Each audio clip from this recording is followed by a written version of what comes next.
Ito mga lods, ayan nag-comment na yan. Ito, panuorin mo tong video na to. Na 91% sa September 14 to 20 survey ng Pulse Asia.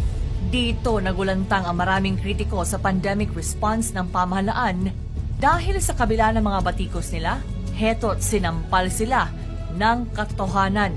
Hindi biro ang makakuha ng 91% approval sa gitna pa ng... Ayan, nakita mo, ang nakuha ni Duterte, 91%.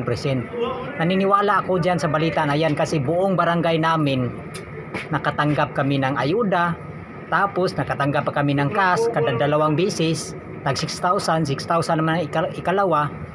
Tapos yung bigas, nabigyan kami, wala kaming trabaho 2 buwan pero hindi kami nagugutom. Ha? Iwan ko lang kung Pinoy si Maruas ang nanalo nung 2016 election. Iwan ko lang. Bakit na sabi kong iwan ko lang, mga ka-idol?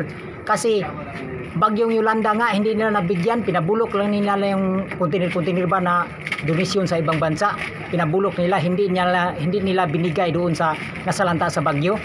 Kaya wag na kayo magmayabang. Ha? Duterte lang sa kalam.